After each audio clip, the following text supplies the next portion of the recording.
नए लोग सऊदी में बकरी के काम में फंस जाते हैं और फिर सऊदी से लड़ाई होती है, हरूप लग जाता है। और उसका रीज़न क्या है?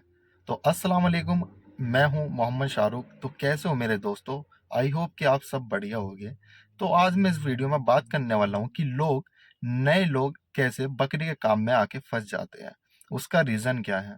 नए लोग आ जाते हैं, उनको बकरी का काम दे दिया जाता है, खेती का काम दे दिया जाता है, ऊँट चराने का काम दे दिया जाता है। उसमें होता क्या है, दलाल है, जिस दलाल से आप वीज़ा लेके आए हो, वो दलाल आपको ऑफ़िस लेके जाएगा, तो जो ऑफ़िस में जो ओनर होता है, वो आपसे बात नहीं करेगा। वो कहेगा नहीं, नहीं, हमने उस आदमी को सब समझा दिया है, जो आपको लेके आया है यहाँ पे, और वही आपको सब कुछ समझा देगा। तो वो आपको फिर लंबी-लंबी छोड़ देता है, अरे! बहुत अच्छा वीज़ा है, हेल्पिंग का है, घर बहुत अच्छा है। तो आज हम इस वीडियो में यही बात करने वाले हैं, तो एंड तक ज़रूर देखना। आप अगर सऊदी आना चाह रहे हो तो बकरी का जो वीज़ा होता है, वो फ्री होता है। वैसे तो हुकूमत चार्ज करती है, जो सऊदी होता है उससे 2000 रियाल चार्ज करती है उस वीज़े का, लेकिन वो फ्री वीज़ा होता है। क्यों? क्योंकि आप खुद बताएं कि बकरी के वीज़े पे चाहे कितना भी गरीब इंसान हो या फिर मिडिल क्लास का हो, तो वो कभी बकरी के काम में आना नहीं चाहेगा, चाहे वो किसी भी देश में जाए। और सबसे जो बड़ी बात है कि ये वीज़ा सिर्फ़ और सिर्फ़ ऑफ़िस में जाता है, क्योंकि इस पर कोई भी आना नहीं चाहता। अब होती है बात इंडिया की। तो जैसे ही इंडिया में वीज़ा पहुँचता है, तो पहुँचने के बाद में आपने देखा होगा कुछ दलाल होते हैं, जैसे कि उनका कॉन्टैक्ट कम से कम 20-30 ऑफ़िस में रहता है।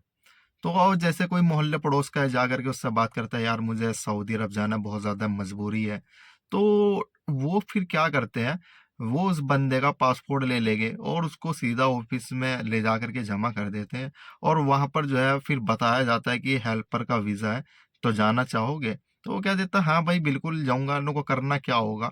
तो उसमें बताते हैं सऊदी का घर है, तो उसमें सिर्फ साफ सफाई करनी है, पेड़ पाड़ काटने हैं, और घर है तो खाना मिलेगा, और सैलरी भी उसे बढ़ा चढ़ा के बताते कि 1500 रियाल खाना भी मिलेगा, इंडिया के तुम्हारे 30-32 हजार बन जाएंगे। तो उन लोगों को फिर टिप्स भी मिल जाएगी, तो बंदा थोड़ा सा लालच में आ जाता है कि हाँ भाई हो सकता है, और ये बता रहा है तो अच्छा है। फिर वो बताता है दलाल कि मैंने इतने आदमी भेज रखे, सब मजे में है, लंबी लंबी छोड़ना शुरू कर देता है।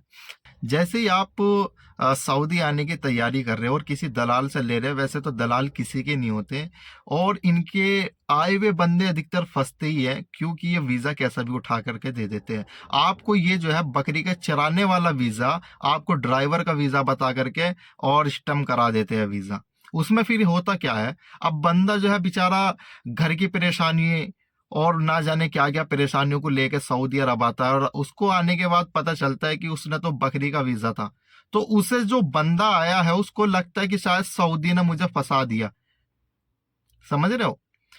इसे लगता है कि मुझे सऊदी ने यहाँ फंसा दिया। अब घर पे फोन करता है कि मुझे सऊदी ने बकरों के काम में डाल दिया और मुझे फंसा दिया, मुझे लड़ाई हो गई, झगड़ा हो गया। तो मेरे भाई जब भी आप आए तो आने से पहले वीजा जो है, उन पे हर वीजे पे लिखा होता है कि वीजा किस चीज का है। ड्राइविंग के वीजे पे ड्राइवर का लिखा हुआ होगा, अगर आप मैकेनिक हो तो उसका मैकेनिक का वीजा लिखा हुआ होगा। यानी जिस वीजे का भी आपको चाहिए वो वीजा लिखा हुआ होता है। ठीक है?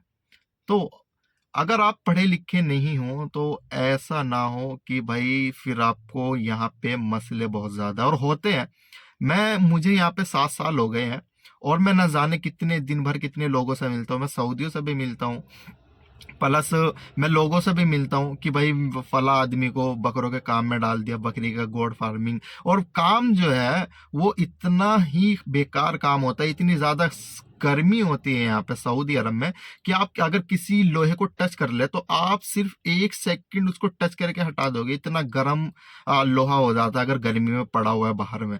तो आप ये सोचो कि गर्मी कितनी तेज होती है। तो होता क्या है, बकरी का काम इतना ज्यादा यहाँ बेकार है, क्योंकि बकरी चराना, आप खुद देखो इंडिया में लोग दिन भर बेचारे जो बकरी चराने वाले होते हैं धूप में रहते हैं, बकरियों का ख्याल रखते हैं।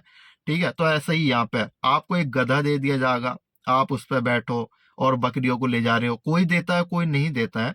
और मैं रूम की भी बात कर लेता हूँ, रूम खेमा टाइप का दे देता है। बहुत सा सऊदी जो है टीन वगैरह डलवा देता है, या बहुत सा जो थोड़ा अमीर होता है, जो दिल का अच्छा होता है, वो जो थोड़ा पक्का बनवा देता है अपने आमिल के लिए, कि भाई चलो मेरा आदमी है, अच्छे से रहे। ठीक है, बहुत सी बार तो एसी भी नहीं होती बहुत से कमरों में, तो ऐसा भी होता है, बिना एसी के भी सोना पड़ता है। तो मेरे भाई बहुत गंदी जिंदगी हो जाती है। तो भाई अगर आप पढ़े लिखे नहीं हो, आपकी मजबूरी है, तो आप किसी ऐसे बंदे को एक बार साथ लेके जाए आपके मोहल्ले पड़ोस में जो पढ़ा लिखा हो, और वो वीजा पढ़ के आपको बता दे कि इस चीज का वीजा है। ठीक है, कल के दिन आप आओगे यहाँ पे, फिर बहुत ज्यादा मसले हो जाते हैं। तो यही चीज है। फिर हमारा होता क्या, हम सऊदी आ गए, तो सऊदी आने के बाद हम कफिल से झगड़ा करते हैं। कफिल फिर, आपको पता है, कफिल कहता है कि भाई मैंने ऑफिस में वीजा दिया था और मैंने बताया था कि ये गोड फार्मिंग का वीजा है। अब मुझे नहीं पता कि उसने किस चीज का वीजा दिया है, क्या आपको क्या बोला है, मैं उसको जानता नहीं, मेरा कोई दखल नहीं, बस मुझे काम चाहिए। क्यों? क्योंकि रीजन ये है कि उसने जो है इंडिया के 2000 रियाल जो है, इंडिया के बनते हैं 40,000, तो उन्होंने 40,000 रुपए लगाए हुए हैं, और फिर 2 साल की बाद ही वो आपको भेजेगा। ठीक है, तो ये बताओ कि अगर वो 2 साल के लिए आपको रखेगा, तो फिर आपको पता है कि होने वाला क्या है। बहुत से लोगों की मजबूरी होती है, किसी को घर बनाना है, किसी को बच्चे पढ़ाने हैं, किसी को बहन की शादी करनी है। तो जिन लोगों की मजबूरी होती है, वो बेचारे करते हैं, रुकते हैं। उनमें सैलरी भी ज्यादा नहीं होती, उस काम में सैलरी भी ज्यादा नहीं होती। आपको दलाल बता के भेजेगा कि भाई उसमें तो इतना पैसा, आपको टिप्स भी मिलेगी, ये भी मिलेगा, वो भी मिलेगा, आपको बड़ा चढ़ा के वो वीजा भेज देगा। लाख, 1,10,000 का, 90,000 का, 80,000 का फ्री वीजा, और आपसे 80-90,000, 1 लाख रुपए उतार लेंगे। ठीक है, और बहुत से सऊदी तो ऐसे होते हैं जो कि उस वीजा के साथ में टिकट भी देते हैं, पैसा भी देते हैं टिकट का, कि चलो मैं टिकट का पैसा भी दे दूंगा। ऐसा भी होता है। इसमें सऊदी की गलती बिल्कुल नहीं होती। जो लोग सोच रहे हैं कि भाई सऊदी बहुत बेकार होते हैं, सऊदी की कोई भी गलती नहीं होती, क्योंकि वो बता देता है कि भाई मेरा यो काम है। ठीक है, ऑफिस वाले को पता है कि हाँ इस काम में जाना है, लेकिन वो दलाल 10,000 रुपए उस दलाल को, अगर देखो, एक दलाल अगर 1 महीने में 5 लोगों को भी अगर उसने भेज दिया सऊदी अरब, उसके 50,000, 60,000 सीधे हो जाते हैं। ठीक है, तो दलाल का तो काम यही होता है, भड़वे होते हैं दलाल तो। वह चाहे तो अपनी माँ बहन को भी भेज दें। ठीक है, वे वीजा कुछ और होता है, यहाँ आके बंदा फंस जाता है। देखो मैं एक ही चीज कहूंगा, जिस इंसान को सऊदी अरब आना है, तो अगर उसका भाई है, या उसका कोई चाचा है, कोई पड़ोसी है, कोई दोस्त है, तो आप उससे बात करें।